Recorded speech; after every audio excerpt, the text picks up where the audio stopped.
easy come next general election so that they might get this seat. And remember, Kawira Mwangaza came on an independent ticket. So majority of the MCAs were elected on a political ticket, where these two giant politicians come from. So they're trying to use these MCAs to they're trying to use the MCAs to impeach the governor by trying to bring issues or reasons which are not really making sense. So when this issue was taken to the Senate, the LCAs were told to break the evidence. And keenly, if you looked, the evidence were not really adding up. They were not making sense. Mhm. And again, if you try to follow how this plan started, it was started by a group of MPs supported by CS and very powerful politicians in the Meru. And remember this MP, Mburi Apuri, Mhm. he's been a long serving MP. If you keenly looked at how he was inciting the residents of Meru to go against the governor, it's something that is uncalled for. It's something that we shouldn't even be experiencing in this generation, because that really shows that, according to him, a woman should not be a leader. A woman does not deserve to even stand before men. A woman does not Mhm. even is not even fit to be a governor. That is so wrong. Of late, we've had several governors who are women, the likes of Governor Iguru, the one in Homa Bay, and we've seen that most of them are the best performing governors. You see, the governor of Homa Bay. Most people never, especially in Luo Nyanza, we've always have this mentality that when it comes to big posts, the women should not be taking lead. And that we've gotten a confirmation that they are capable, they're human beings, they have the same capability, they have the same feelings and stance, and most of them have outsmarted men, and that is something that we should accept. So the issue of impeachment, it shouldn't be based on our feelings or our political future decisions that we want to make in future. It should be based on merit. It should be based on issues which are really affecting the normal Mwananchi. It is wrong to go or to accuse a governor of things which are not even adding up, simply Mhm. because you want to uh, make some political decision in the near future. That is wrong. And for me, I don't really support the issues were brought before the Senate when it came to impeachment of the governor, because Mhm. they were not substantial. They were not really making sense at all. Okay, Miguda, what do you say?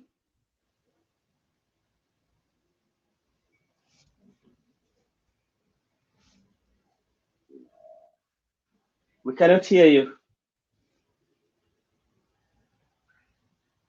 Miguda, can you check your Unmute. connection? Is Miguda is not is it?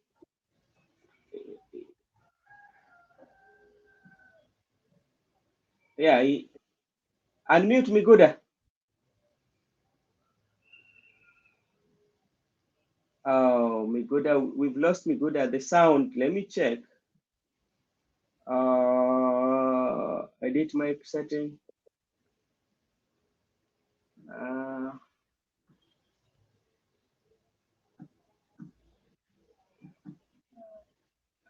Hello, Miguda, you can hear me?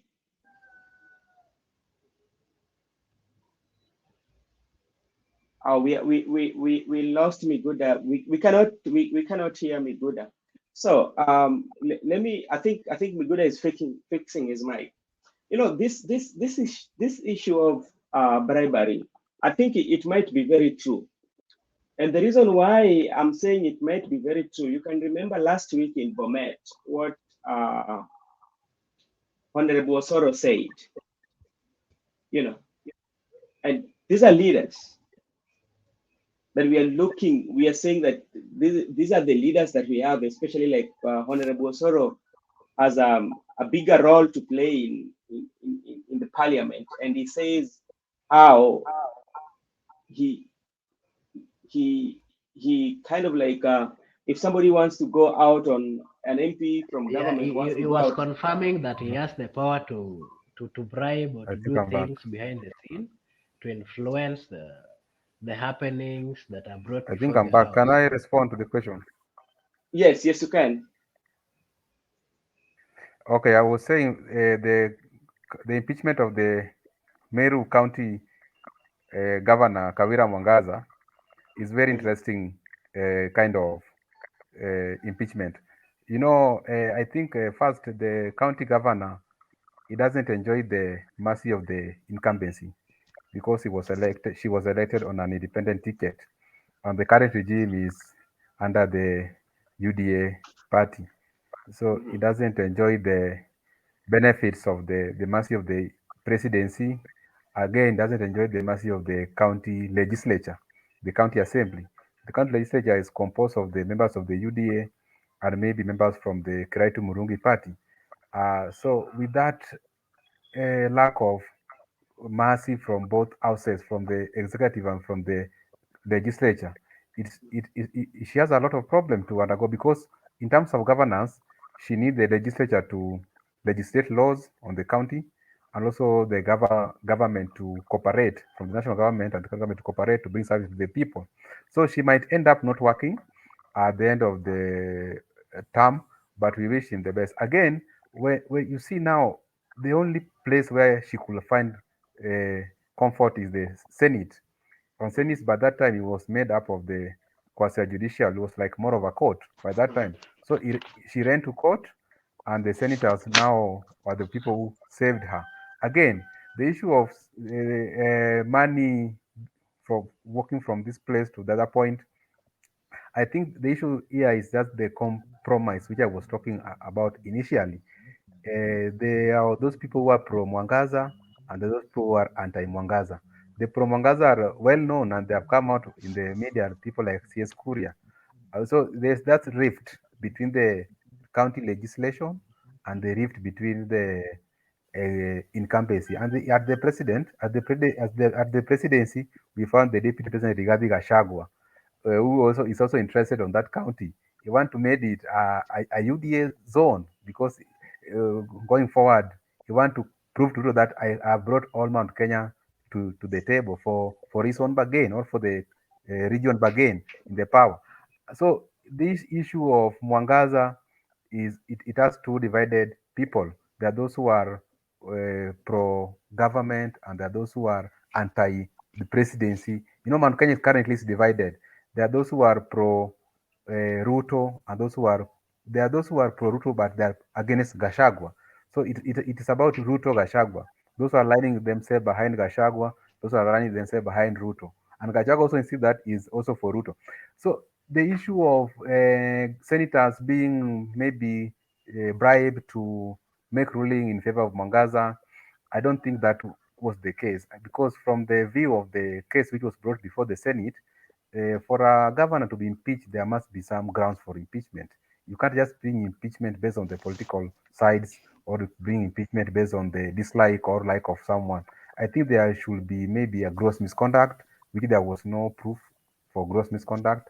If there was maybe massive corruption or corruption either way, be it massive or not massive, there wasn't any corruption. Because when we look at the ranking of the governors previously, Kawira Mwangaza outsmart these guys. She was ranked among the best governors working. But now the interest also is there about 2027 thing. Those who are aligning themselves, the two guys who are sent away by the voters at the ballot during the previous election, they are also aligning them, they are allies and themselves because people like Kariatu Murungu want to come and finish his second term. Mithika Linturi is also eyeing for that position. And so there are many forces against this woman. But in terms of performance, she did it very well, and she was ranked among the best performing governors in the entire country. Again, in terms of uh, legislation, the county assembly of Meru has also done it well because the county MCS have trying to bring motions to the parliament. They have legislate laws like that to regulation of the Mira in the Meru County, and now the Mira is having a market outside the Meru County and outside the country. So you find that the governor herself has really tried to perform compared to the previous regime and compared to the current male colleagues in the governor council. So you find that the problem with Mwangaza is originating from the presidency and also originating from the county assembly. But if they bring another impeachment today or tomorrow, she will still be rescued by the Senate. That is where she will always go to, because as far as things are concerned, the grounds for impeachment, the madam has not go against the requirement for her to be impeached. Okay, let's listen to what Emma is saying about being a lady and what Kawira Mwangaza went through. Emma, what do you say? First of all, I must say that what happened in Meru was a bad show. The Meru male politicians showed male chauvinism. Uh, as much as Kawira Mwangaza was elected independently, like she never had a party, and she's a female. What they did was wrong. What male politicians did was wrong. I followed the impeachment the last day, and I saw the governor was crying. Actually, it was like it was a bad show. The male politicians used all crude sorts of all sort of crude methods. It was like sexual abuse, you know. And from the look of things, the MCAs were this thing started from the grassroots. They bribed the MCAs because from the clips I saw that the MCAs were calling out the people from Nairobi, the people in Nairobi to stop. So they were addressing the MPs and even the senator, the Meru senator. That is the deputy speaker of the Senate. So to me, the impeachment of the Meru governor was political, and that was a bad show from Meru male politicians. She was treated badly. So it was not a genuine impeachment. And I thank God the Senate also realized this, and they saved her. Okay, As a that's woman, I'm very happy for her. okay. Okay, thank you very much. And Yeah. one of the questions that I want to ask you, when you look Yeah. at the impeachment, all of you, and they're very influential. They're being influenced. Looking from the one from Waititu, then come to Sonko, during the President Uhuru's administration, because those are the times Sonko and Waititu were impeached. Then there was one for Her Excellency Anne Waiguru. But the one for Anne Waiguru, he talked to Azimio, by then Baba, and Baba had to come to her rescue.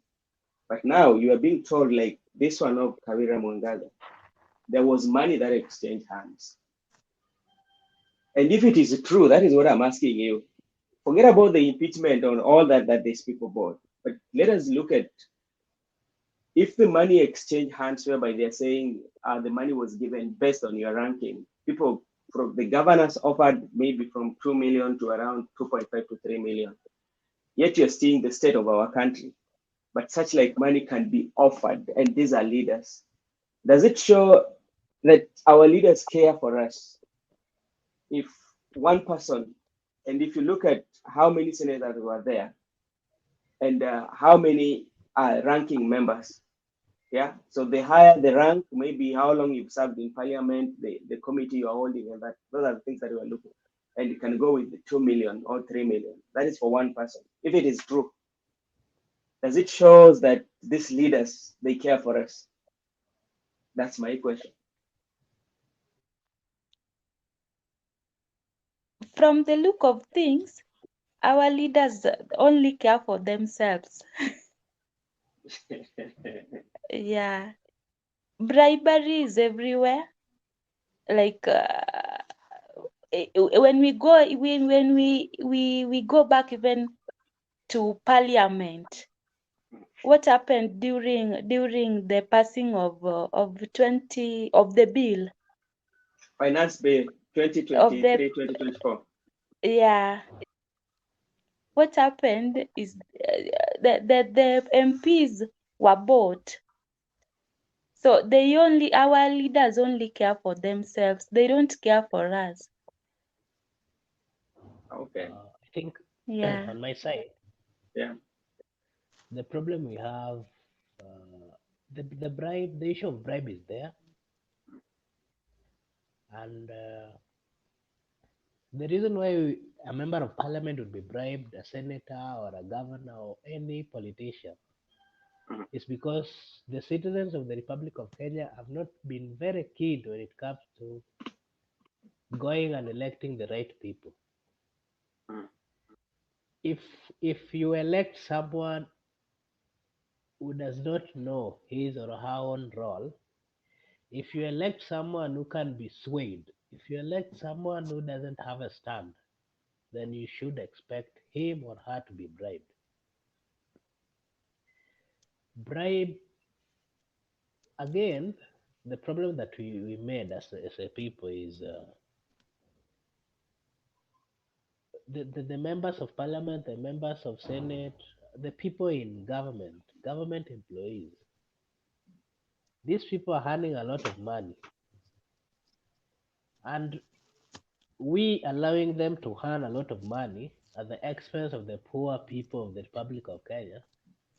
They are taking that advantage because they know that the money they are making, they feel that they have some power and they can sway their ways. They can do anything they want because they have a lot of money. If, for example, these people are vying for these political seats, if you ask me, I'm quite sure that 100% or 98% of these people bribed their way into office. So bribery is a lifestyle in Kenya. And for any person who bribed citizens for him or her to get into office, it is the way of life in Kenya. You should expect this person to be bribed because it is a lifestyle.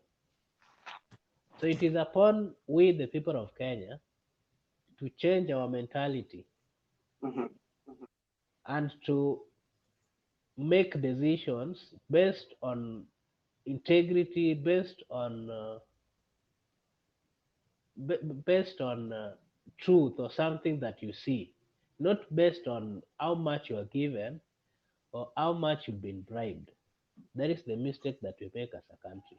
It is true, bribery is there, and it is too much in parliament. It is too much in let me say in executive, in judiciary, in parliament. Bribery is everywhere in Kenya. But So it is let me ask you, Marco Bura. yes.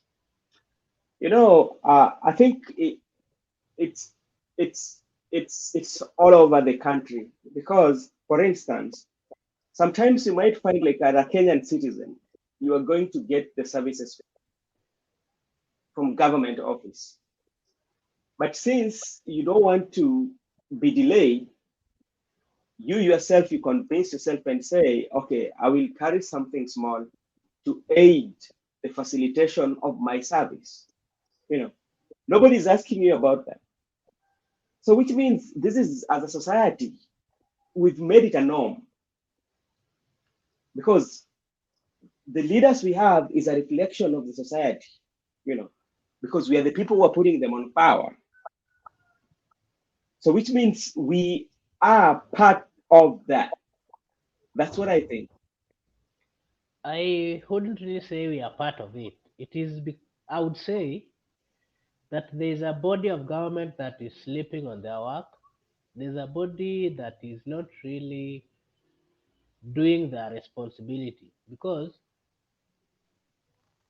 who is responsible? Okay, I want to tell you, for example, if Mhm, now let me say I want to get a passport. I'm mhm, applying for a passport, mhm, and let me say I've gotten a job opportunity, and they've mhm, given me a deadline that I should be there by 1 month in mhm, 1 month's time. mhm, And then I go to the immigration department to apply for a passport. mhm. Normally, or on a normally the right thing that should be happening there, I should be getting my passport at least in 2 weeks' time. Yes. But since remember I've been given a deadline, if I go Mhm, there, I know very well that I'm not going to get it within that period. mhm, Meaning the people in judiciary, not judiciary, in the immigration, they are not doing their work in the right manner. For that reason, since I have a deadline, I would find myself also bribing because I'm trying to work with the deadline that I've been given. It is the role of any person who is employed to do mhm, their responsibility without being swayed. But since it is a culture in them that you have to fuel them for them mhm, to do or to extend whatever you want in those offices, mhm. it's their role, but they have failed. So Let's say, like, let's just take a typical example with what you're giving me about the passport. You know, in the passport, I think we can have categories of how we can produce the passport. We can have the expedite, the one mhm, that should be processed within a mhm, short period of time, and that one would cost a lot of money.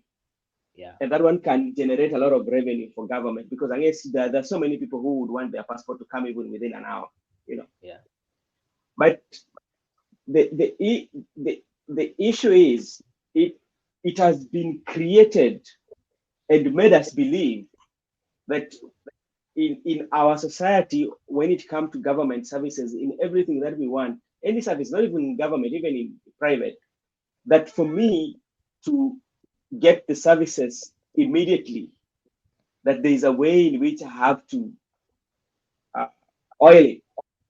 And that is a perception that we've created, it's created in us, you know. I want to tell you why that is happening. Let me give you an example. Suppose I was an employee of the government, maybe Yeah. working in the Ministry of Immigration. I have a responsibility to report to work at by 8 in the morning, uh, and then there's load of work that I should be handling. If you ask me without fear, I'll tell you most of government employees, if you go to those offices, you will find them just storing, seated, doing nothing. That is the truth of the matter. And they will only start working if you tell them you're going to give them lunch or breakfast or what. That is the time someone will wake up and start doing something, a responsibility that he's supposed or she's supposed to do. Mhm, That is the mistake that we do, that they do. And for that reason, this is why you find that the level of corruption and bribery in the country has risen because someone applies for a job, he knows very well what he or she is expected of, but once he or she gets into those office and he knows it's a government office, they start they will they will sit and do nothing, and then they will leave you. Sometimes they just sit and they wait with loads of work. And then when the pressure is too much, that is when they will start telling you, oh, we have a lot of these loads of work, and so mhm, if you want me to do this, you have to give me an extra. That is the problem that we do. And the government is not really following its employees on daily basis, or the people who are concerned or the supervisors, they are not keen to follow up to ensure that these people work and do what is expected of them. Okay, I hope it will change soon. But I think as a society, even us as the citizen, because I don't think this one started with this government. The This is something citizens, that have the been there citizens are, before. yeah, the citizens are bribing because they have no alternative. You need your passport, you have a deadline, you have no option. Now it is the only option that is remaining for you to Okay. survive. Yeah. Miguda, there's a high cost of living here, and we have more taxation on the way. The recent one is one that was done by the Interior Cabinet Secretary, uh, Honorable Ture Kindiki. What is your take on that? Okay, my take on the current high cost of living or the high taxation Mm, being given to the citizens of the Republic of Kenya, to be specific. You know, it all started with the time of swearing in. After the swearing in, they start to introduce some strange instructions for the citizen which people could not understand from, because they were schemers. These governments, they are schemers. During the swearing in, they stated that they found that the coffers were empty, there was no mhm, money. They knew that they were going to increase taxes in future, so that when you mhm, ask them, why are you increasing taxes, they will have an answer. But we told you, we never found anything in that treasury. But again, you understand that by the time they were budgeting for the event, for the inauguration day, they had mhm, money. And in fact, they even budgeted for the deputy president's cars, vehicles, envoys. They purchased new ones. So where was this money coming from? So these guys are very schemers, and they know they have the script up to the very end. The issue of the high cost of living has been experienced due to the removal of the subsidies. During the Uru regime, there were subsidies, and at least it could have made the people not to undergo so much expenses in terms of consumption. Because mhm. now Uhuru Kenyatta introduced subsidies on the petrol, unga, and other stuffs. Again, they have a narrative that we don't.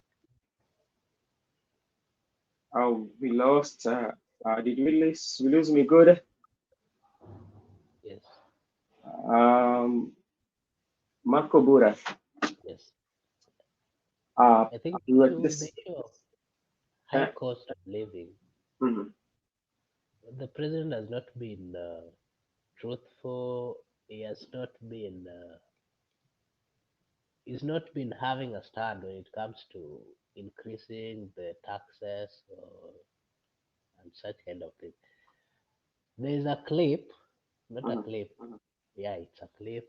The president himself said that in my government mhm, we will not entertain increase of taxes in unnecessary ways or items. mhm. That is when he was being sworn in. Sometimes I fail to understand this government because the president is one person who, when he tells you something that if you believe or if you look at him, you'll say that this is the right person, this is the best president ever. Mhm, But he has a problem of not really following his words. mhm. He has a problem of not really standing by his statements. He has a problem of using some nice statements to appease the people. But deep down, when it comes to actualization, it does the opposite. As a leader, as a president of the Republic of Kenya, His Excellency President Ruto should be very clear to the people of Kenya. The people of Kenya are not kids. You should come out and tell the people of Kenya that we are increasing this tax because of this and this and this, and this is what we expect. It is not right for a government or the president of the people of Kenya to come and tell the people that we are not going to increase tax on oil, we are not going to increase tax on food. And then the following day, he does increase with a very higher percentage. That is wrong as a government. This government has increased tax in everything. Even today, if you're in Kenya and you want to marry, I think I'm quite sure a majority of Kenyans are not going to marry because it's too expensive. You will pay a lot of tax, a lot of money for you to marry in Kenya, especially when you're marrying a foreigner. I I had some plans of marrying a foreigner. I think my plans are now. Ruto has really stopped me from going outside the Republic of Kenya uh, because he's that, telling me that yeah. should we have a kid with this foreigner and then the kid wants to be a Kenyan citizen, I will have to pay 1.2 million.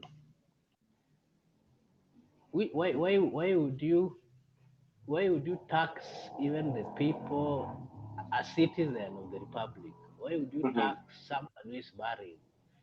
Such kind of misadvised taxation measures are not adding up. That is not the right way to collect money to run a mhm, government. That is simply making it's so wrong. It's so wrong. The government should come up with ways of collecting taxes to the people in the right manner. It is so wrong for government. You see these important documents like passport, identification card mhm, have increased tax even in if someone is going to apply for an ID, now you have to pay 2,000 shillings. For what reason? An ID. For what reason? Why would you pay that much? A normal Kenyan who is just turning 18, where will they get 2,000 shillings to go and apply for this? That means that majority of people will not even apply for those IDs. And again, they will lose a lot of tax because if I turn 18, for example, and then I need an ID, of course, there's so many things I will use with that ID. But as per now, there are no jobs. Going to school is something else. The fees are too high. I would rather be without an identification card and survive. There's so many ways. There's so many people who are surviving in that manner. So that's a way of even avoiding to pay tax. They're not seeing that. Them they're only seeing the money 2,000 that they're going to get. It is wrong for the country, for the government to do such kind of thing. mhm. Um, Emma, what do you say about the cost of living and the taxation on the things like ID, marriage certificate, and you know all that?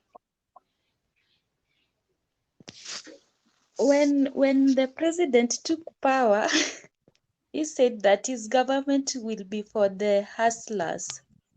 But I think where it has reached, the life has become unbearable for the citizens, for the Kenyans.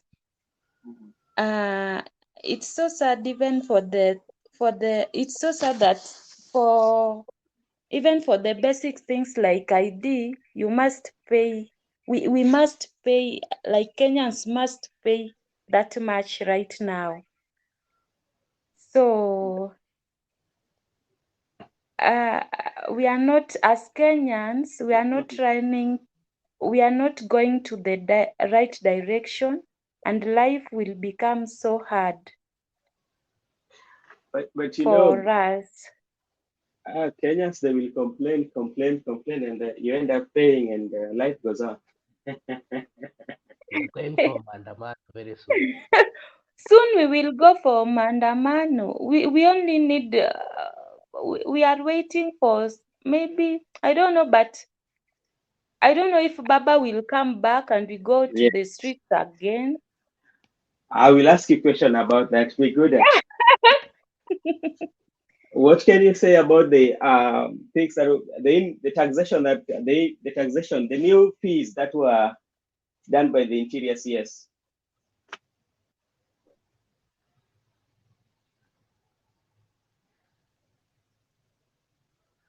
I lost me good again. Hello? Unmute. He's unmuted already. I think there's a connection in his I'm saying. Okay, okay. I'm saying. Yes.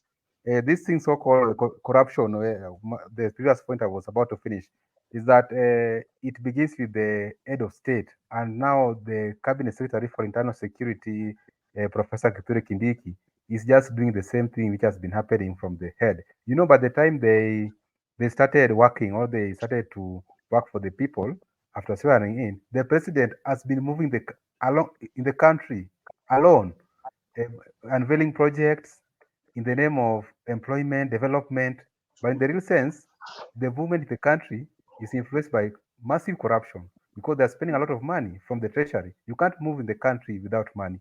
You can't move along. We can't bring projects along the actually, they are not even doing development. They are campaigning. So Moses Kura saw that. When Moses Kura was the cabinet secretary for the trade, investment, and industry, he also started to move along the country, opening industrial parks from county to county. Again, Moses Kure was also using public money to open these industrial parks. So internal security CS Kithure Kindiki has also learned from the bosses that, okay, this is how the government operates. Let me also try to play with the lives of the people. By doing what? By imposing taxes on them to like things like a Huduma Center. Huduma Center used to be free services. I am personally have been given service to the Huduma Center. My ID I got from Huduma Center, the passport, it has been free services. But now, because the cabinet secretary for internal security, I've also learned the game that within these 5 years, if people are making money in this government, why can't I make it? Why can't I make it? Because in future, there are a lot of things they want to do, might be political interests. So he has imposed tax on us for those of us who have not married yet, me and your co-host Kevin, we have to pay 50,000. Imagine for marriage certificate, and you are unemployed. How will you get this money? So, And in simple terms, the government or the people in those positions, the appointees, they have learned the game that okay, in government, people make money.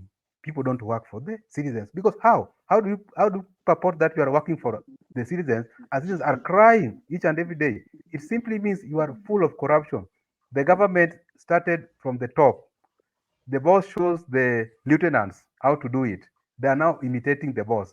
Whatever has been imposed to Kenyans, the issue of the internal security docket or taxation about the marriage, and also the issue of passport and also ID replacement. Because reasonably, how can you increase a price of ID replacement from 100 shillings to 2,000? You ought even to say, okay, let us increase it to 200 shillings. But how? It's not logical. Again, ID used to be free. Like me, I got my ID from Makadara police station. It was free.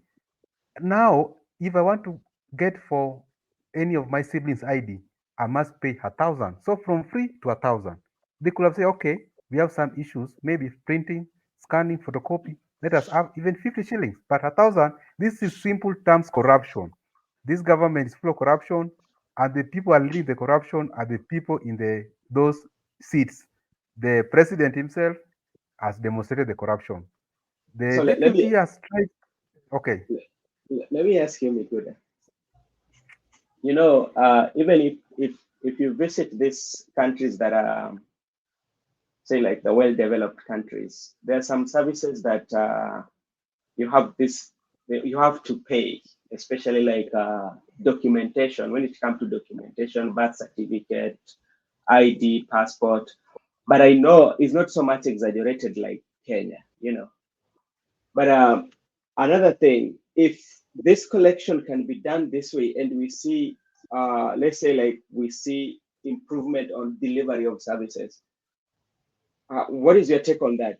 Maybe a lot of all these taxes, maybe from ID, we say like, okay, you're paying 2,000, but you say instead of waiting for a month, okay, uh, you should wait for a week or like 2 days, So if we have that delivery of services, do you think that is still corruption, or maybe the president is just trying to improve uh, better documentation? I think the president is not trying to improve better documentation because Mm, right now, the best center for service delivery in Kenya is Huduma mm, Center. mm, Truth to be said, if you walk into all these government offices, the best one with the best mm, services is Huduma Center. So I don't see any much improvement they want to do with the Huduma centers. They ought to have transferred that burden of tax to other sectors because with the Huduma Center is perfect. They are well to go. So in terms of improving service delivery in the Huduma Center, there's no much better service they're going to improve because right now, all of us who are victims of Huduma Center, since it was there, it was devolved into counties, mhm, saying that they are the best government office you can walk in and get mhm, better services than any other government office. So in terms of improving services delivery to the citizens, I say no. Even come to Dumas, they could have transferred that taxation to other sectors, but not in this government e-citizen thing. The issue of President Ruto trying to improve better documentation or other in terms of days, it has never changed. In fact, the current CS for internal security has issued that you can no longer wait for your passport, but there are still victims. we lost Miguda. Yes, I let Uh, me finish this point. yeah. Or just you know, if suppose my thought, suppose the government wanted to increase this issue of getting an ID from replacing from 100 to 2,000, or when you're a newcomer, a new registering as a new citizen, you pay 1,000. I think the best thing they would have done is they would have made it open in this manner. If you are rich and you think you need it too fast, you should pay 2,000 and then you get it the same day. If there was an increase of if they were making it easy, whereby you pay that amount of money and then you get it the same day or after 2 days, decreasing the days of wait, then it should have made sense. But now you pay 2,000, you still have to wait for 2 months to get an ID. It doesn't make sense. If they should make it an optional thing where they say that if you want to it maybe today or tomorrow, within some few days, you pay that much, it would make sense. But again, they should make it optional for the poor because majority of Kenyans are poor, and for that reason, they shouldn't be charged that much money. So if they were increasing from 100, maybe they would have made it to 200. It would have made sense.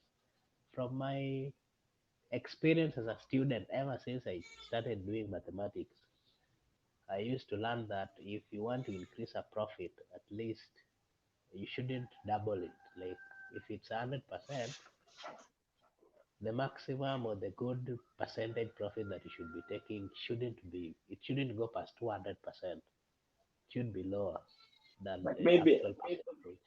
maybe you want to make abnormal profit. Yeah, this is abnormal profit. It doesn't add up. It doesn't make sense. It's thievery in the daylight. Uh, uh, okay. Hopefully, let's be hopeful. I'm usually a hopeful person. Let's be hopeful that service delivery will improve in terms of um, days that your passport is going to take, your ID, and what. The only place where I think they need to review so much is about the marriage. So many of young men are not going to marry. And by the way, we were just having a conversation of about the marriage certificate, and I've always had this conversation. You know, when you look at the African traditional way of life, marriage certificate was not there. And they say this is something that was introduced in African traditional or Africans is a way of controlling population because naturally or by history Africans were polygamous, by the way. So by introducing the marriage certificate was just to say, okay, now this is the person that you're married to, those other women. Maybe if you're planning to marry three, now the two should go somewhere. I don't know whether that is true or not. The issue of this certificates, yeah, it would make sense the way you're trying to explain it because it kind of tried to stop the polygamy way of life because it was typically introduced by when Christianity and this other religion came in, especially Christianity, because it was a way of trying to reduce the issue of polygamy, and it was a way of trying uh, to preach Christianity as well, whereby Christianity has been teaching one man, one wife. So it was a way of actualizing the Christianity teachings as well. Which means that thing needs discussion because when you And if it goes the way it's going, Mhm. I'm telling you, people will get married and they will never tell the government that they are married. no, And how many people are married and they've never told the government they have kids? so many, and that is what the government wants. And when they try to impose taxes the way they are, then they'll not be having when it comes to censoring or if the government wants to get some information about the people who are married or not, they will always not get the factual right documentation or the right number. So they are failing on their part. I think whenever government wants to impose anything on the people, they should always consult. They should always do some research so that whatever decision they take, they doesn't lose as a government. They doesn't lose touch with the people as well. Before we go to we'll go to Miguda. Emma, what do you say about that? The certificate, marriage certificate?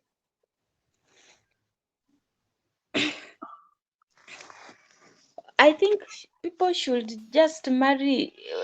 We should embrace come we stay.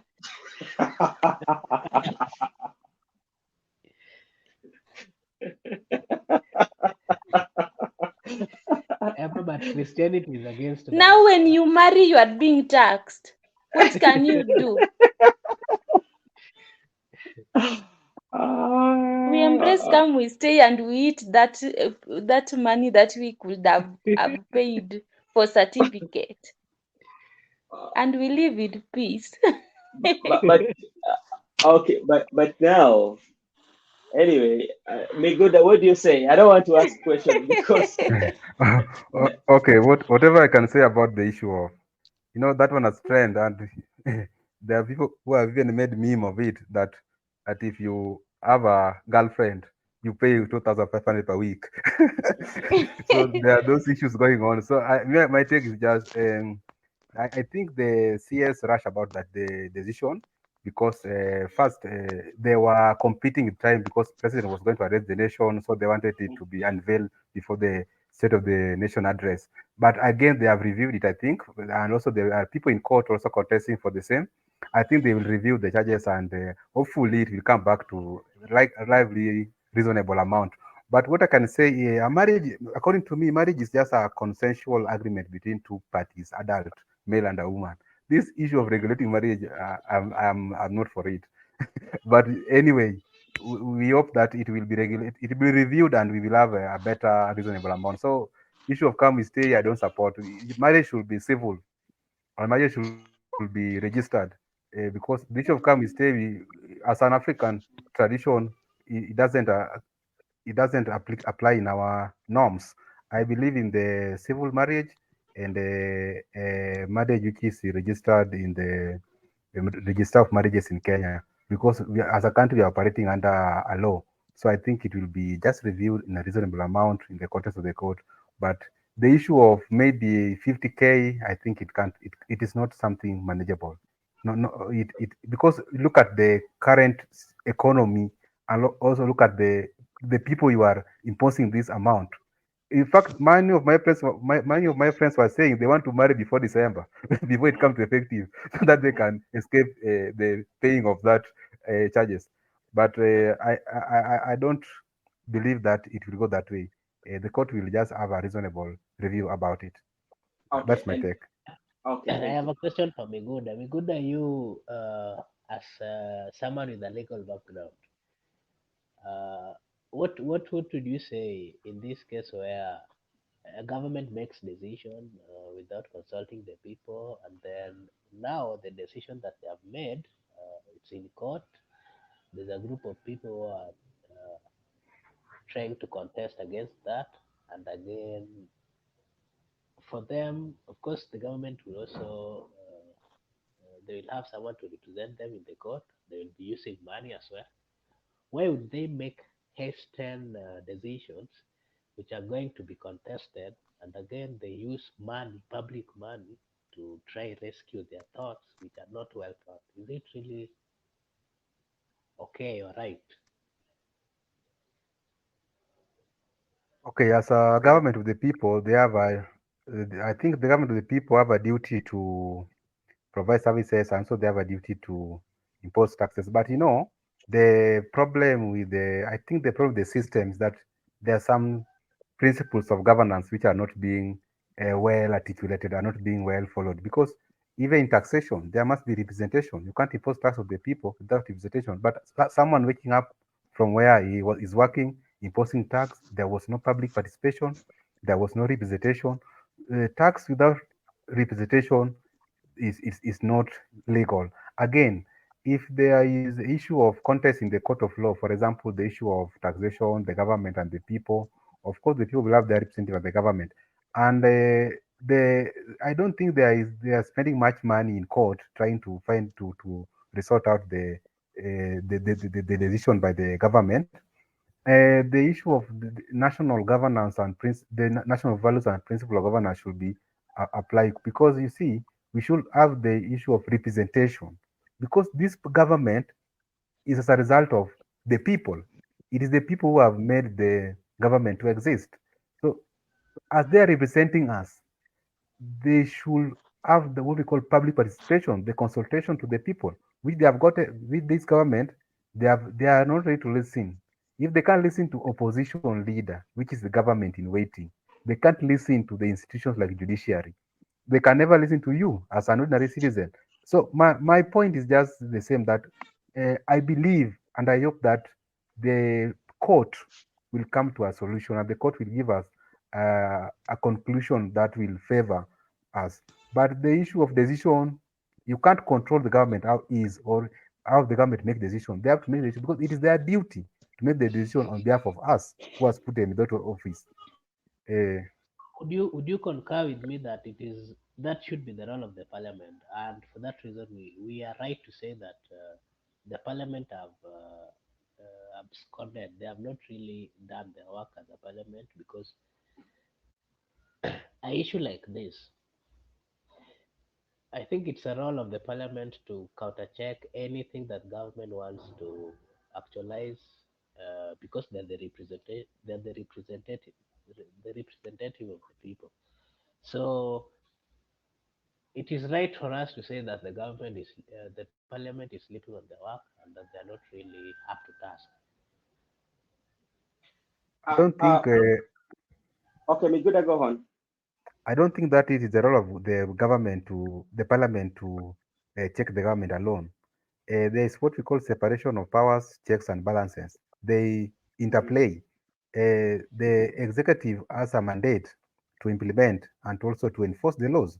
So by the time they are imposing tax on us, they are doing their duty of enforcing the law, or rather, they are implementing. And the role of parliament is very simple. It's just a legislative body to make laws and also to represent the people and also to oversight. I think the role of oversight is what we are trying to bring to point. But the parliament has not sleep on their job, because the parliament, in terms of decision making from the executive, it is not the parliament decide for the executive what to do. The parliament, I think their mandate right now, as per the constitution, is to budget making, is a budget making process. But in terms of enforcing law, no, it is the executive who enforces law, not the parliament. So in terms Yeah, of enforcing law, it is the executive. Yeah. and I think maybe the CSS, I think they've been given power by law. They can recommend some some changes in terms of fee. They can introduce some fee in some areas, but Parliament has no right to question them on. You know, when it comes to things that like Migoda said, legislation. When it comes to they want to make laws, like a taxation is not a law. You know, but this is like a ministerial coming from a ministerial position. Those are things those are provided by the law. But now when it comes to maybe taxes that are going to be like financial. That's why like sometimes you might go to some offices, things like birth certificate. Some When you look back years, they were free. But one time you go there, you find like it is 100 shillings. Now we are charging 100 shillings, and there was no even public participation on that. So I think there are like departmentals. They come from departments, and but if it's a government that cares, you look at the situation right now. The cost of living is very high. Like that's a government that cares. Then you can just decide, okay, now I'm not going to do this. But even like right now, there's something that I was following with the US. There's something like there's a taxation that they've introduced, IRS. They call it in the IRS. I was reading it somewhere, but I was not still to look at it and see how without them knowing, because that is internal. It doesn't go to the public, especially when it comes even to tax bracket. Sometimes you fall in tax bracket by them increasing the tax bracket. Maybe you're falling between 1 to around, maybe you are earning between 1,000, maybe 100 to around 1,000. Then that one, there's a percentage that they have to take on that. So let's say they were taking 2%. Just an example, between 1 shillings, $1 to around 1,000. There's a tax bracket for it. Then they say, okay, now we need to reduce it. So we say from 1 to around 500, we'll be charging this. So you find that if you're 1,000, you fall in another tax bracket. And that is also taxation. So, but that one will not have to go to the Senate or to the House for them to legislate. No, that one is not go there. So I think that's where the changes are. So I think we might be winding up the show. Maybe if you can comment on Julius Malema going tough on the president.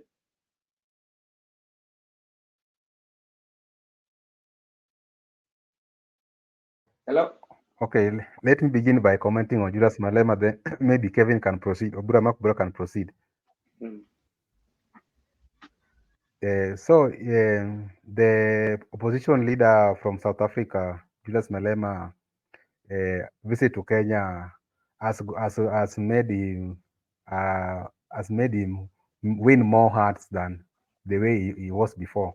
Has made him more friends than the previous statements he made while he was in South Africa.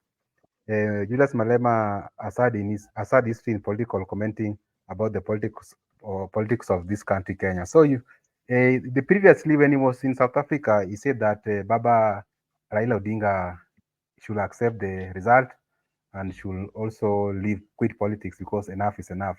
And most of the Baba supporters did not welcome the message, and I think Malema felt it on social media because when he was here in Kenya, he confessed about it that the previous time he made statement about Baba, he never get it well. Again, when he came to Kenya now, he has been forgiven by quoting that he can no longer locate William Ruto where he is, because the promises which William Ruto made during campaign and whatever he's trying to implement as the president are two things which you can't see. It's between dark and day. And again, I think that it was just a political statement. But the main thing that made Malema to come to Kenya, it was the Pan Africanism Institute, where he came to launch a Pan Africanist Institute in Kenya. Pan African Institute, it's made that it's just a foundation of the African for African, those who are opposing the imperial Western countries, and those who are also opposing the imperial from the current Western administration.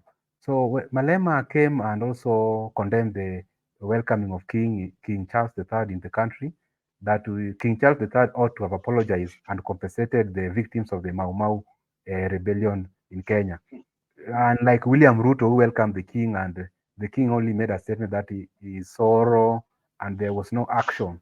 So it means that Malema is still anti the imperialist, and he believed that as things are turning out, William Ruto might be one of the imperialists from the West, according to Malema's statement when he was in Kenya. Again, Malema also wants the president William Ruto to state his position about the current war in Israel and Palestine, because William Ruto has just uttered that is supporting Israel. But how? How can you support Israel who have go against the rule of the international humanitarian law?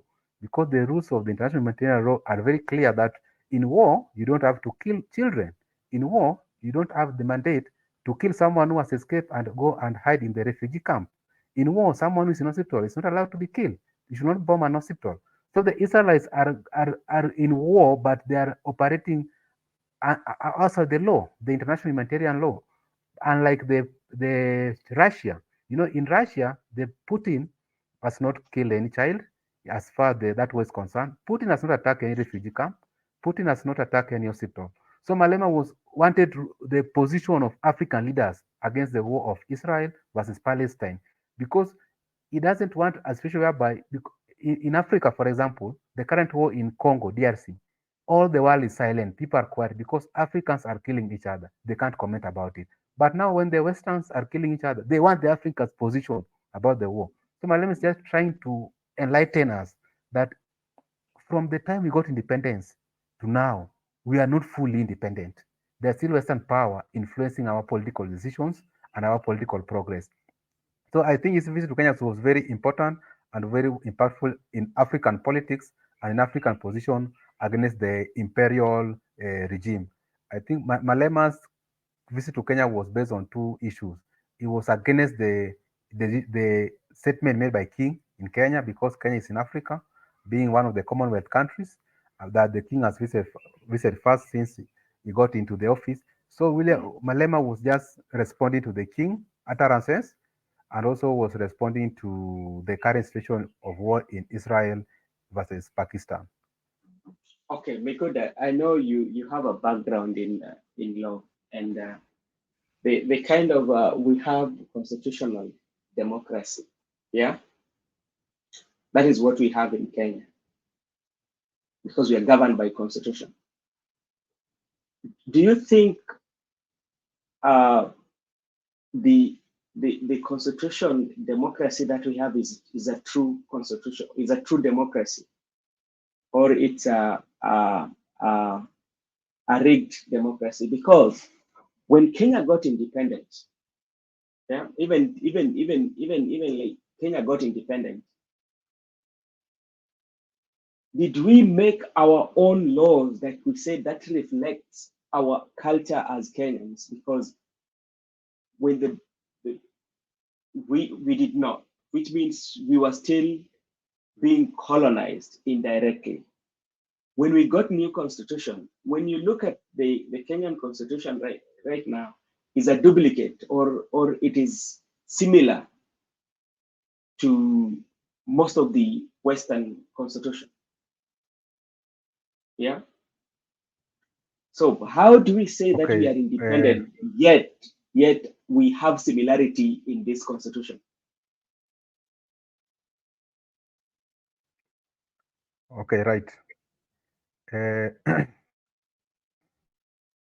Kenyan constitution, Kenya as a state, we are a constitutional democracy state. That constitution of Kenya, I think, 2010. Um, the issue of independency of the country or the borrowing of the Western constitution, all these problems begin by the time we were being colonized and independent, because before the colonial period or before the making of the constitution of Kenya 2010, we had a nation, of course. There were people, there were tribes in Kenya. Kikus were there. In fact, during the fight for Mau Mau, it's Kikuyu who fought. Luos were in Kenya. Kisis were in Kenya. Already there was existing Kenya before the drawing of the boundaries.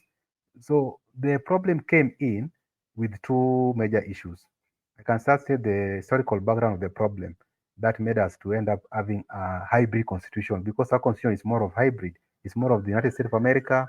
It's more of the United Kingdom. Yes. The unwritten constitution of the United Kingdom, the unwritten one and the written one for the USA. The issue of the missionaries. When missionaries came to Kenya, the missionaries came to convert people into their religion, into their belief, into their traditions.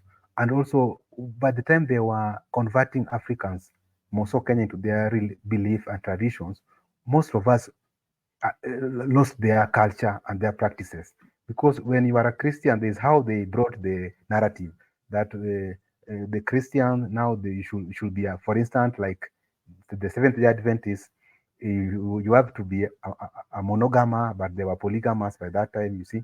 So there were some narratives which were being driven by the missionaries. Again, the issue of the colonial masters, these people who are rebelling against us, they introduce things like collaboration and resistance. If you resist with them, they resist against you. If you collaborate with them, they reward you, they give you the reward. You are made paramount chief, you are given land, you are given protection. But the problem came in whereby they did not ask people, why are you resisting? People were resisting, but they could not ask you, why are you resisting? If they could have consulted the resistance, because the resistance are the people who were the true culture of Africa. They never wanted to lose their culture. They never wanted to lose their tradition, their customs, their beliefs, but they were never consulted. Now it is the Western imperialists who brought all this problem to Kenya to date. If you look at the people who are doing their unit on the jurisprudence, the law of the jurisprudence, the knowledge of law in the universities, there is nothing like African laws. African laws have disappeared. They are all, you talk about the Roman civil law, the English common law, but where is the African law? As if there were no laws in Africa. But us, we are defending that indeed there were laws in Africa. There was African customary law. But the problem came in, but they did not consult the resistance. The resistance was just simple demonstrating that, yeah, we are welcome you in our country, but we have something like, we have our cultures. Why can't you accommodate our cultures? That is where we got it wrong. But again, the fact that our constitution is a constitutional democracy, it has also given us light as Kenyans. Because in our constitution, if you look at the preamble, that cultural recognition of the culture, diversity, religion, it has also recognized that Kenya is diverse, it has many ethnic groups, and also if you look at Article 10 of the Constitution, it's also very clear about the national values and principles of governance, which means the nation's values has been incorporated in our Constitution, and also there's that cultural heritage in Article 11, and also in Article, I think around Article 60 or 61 to say it, there's that also land being a communal thing. Land was a communal thing in Africa, but these people came with their own provision. That land, it is belong to the government. We have private land and public land, but no, we say no. As Africans, we have something known as communal land owning, and Oh, we lost him. hello, can you hear me? Yes, we can hear you. Can you hear me? Yes, I'm Yes. saying that in the Land Act, it has been implemented, and now Kenya, we have the provision of this land owning. And again, if you look at our judiciary level, that is the judiciary of the Republic of Kenya, there's that recognition of the African traditional dispute resolution mechanism. It means that other than going to court process, you can resolve your issues outside court. Yeah, and also in the Educator Act, is that provision that the Africans' customs or Africans' laws are not repugnant. So there is light, despite that we have the constitutional democracy, the hybrid constitution, the constitution from West, but at least there some culture has been incorporated in our constitution. And if you want to talk about alternative justice system, whereby you don't go through the court process, it is widely accepted. In fact, most of the dispute being resolved in Kenya, the higher percentage are being resolved outside court. Many people do not go to court. People go to chief, people go to elders, people go to church, pastors, and they're resolving their dispute on the other side. So what we still demand and what we still require that indeed there was African laws. These African laws, they did not allow us to express our views. But again, we are saying that we need to have established our laws accordance to the culture, customs of our people.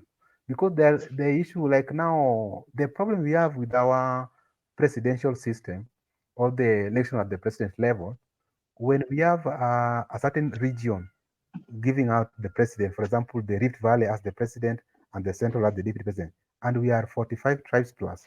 Other tribes felt that at the executive they are not represented, and this system we borrowed it from other part of the country.